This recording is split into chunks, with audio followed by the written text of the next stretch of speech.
What's up, and happy Halloween from the Geeks Pulpit. I'm Cal Satsu, and for this book review, I'm gonna talk about a little suspense story. Although it's actually a suspense story, but you could actually throw it in the realms of horror as well, because a lot of its seems to come from the movie When a Stranger Calls. Although that movie came after this book came out. What book is this? Are You in the House Alone by I forgot the author's name. Oh, Richard Peck. I wanted to call him Gregory there for a second. Oh, yeah, before I go into the depth about this book, I want to let you know that this video is going to be raw, completely raw, which means there's going to be no cutaways, no video meme jokes, none of that. It's just me sitting here talking, because my editing system and laptop don't get along right now, so I'm going to have to wait to rectify that. Anyway, this book takes place in Connecticut. Very, very, very rich Connecticut. Oh, God, it's going to be one of those things, is it? Our main character is Gail Osborne. She has a boyfriend named Steve. Steve. Very sexually active, both of them.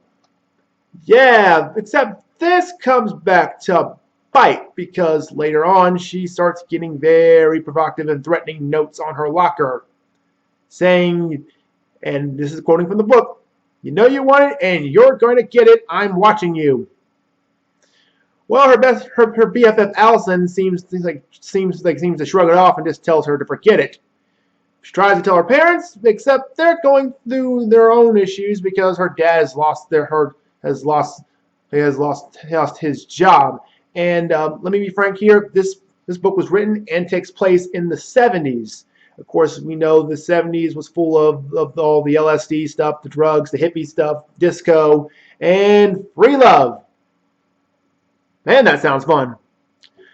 Anyway, with all this going on, she decides not to tell her parents. She goes to the school about it.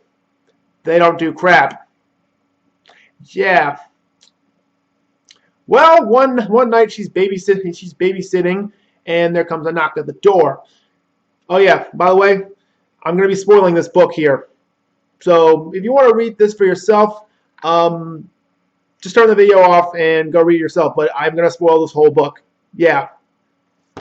So anyway, wait, anyway, the knock wait, she knocked there's a knock at the door. She thinks it's her boyfriend. Opens it.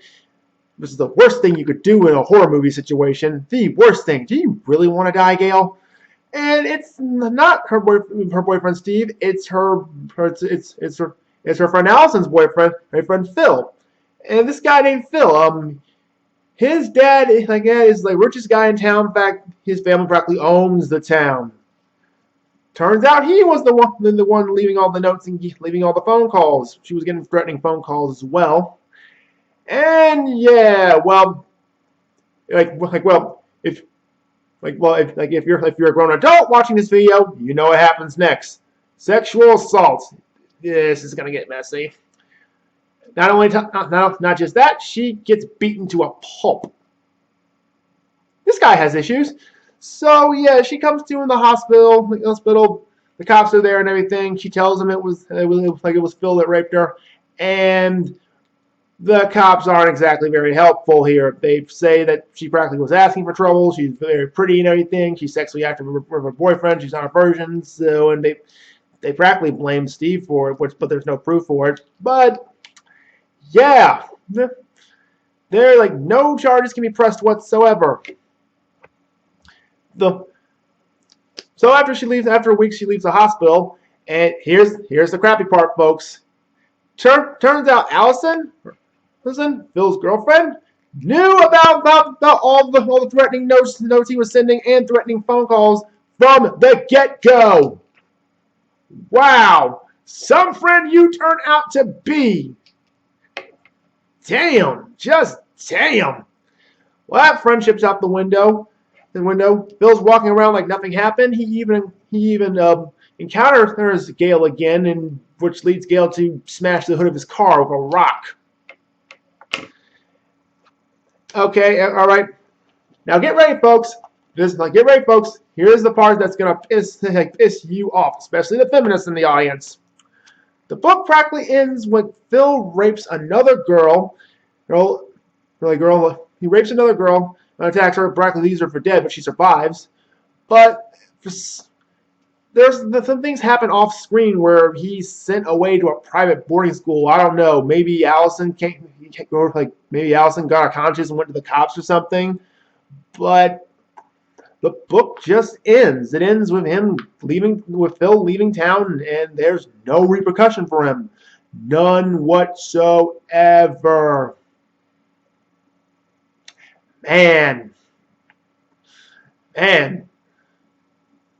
Yeah, and it just ends. The book just ends. I felt kind of incomplete after that.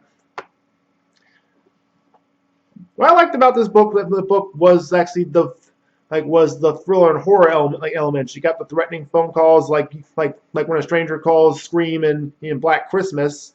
Is that felt very alive and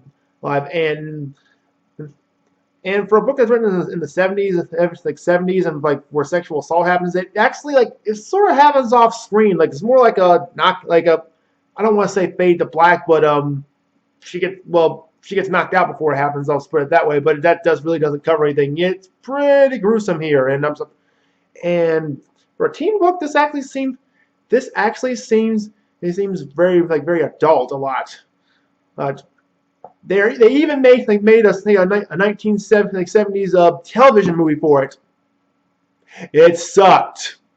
It sucked so bad that whenever I do get the ability to download the video footage for that, I'm not gonna do it because that's how bad it sucks.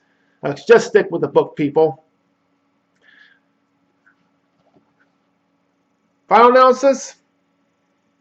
Despite I gave this thing a 2-star review on Goodreads at one point, but after rethinking it, I'll give it a 3. I'll give it a 3 mainly because of the horror elements. And I'm a big fan of suspense and horror novels.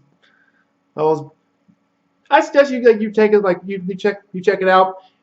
It's only 190 something pages. It's a very quick read. You can get through it in one day, a day and a half. But just heads up, but you're not gonna like the ending, which I just spoiled for you.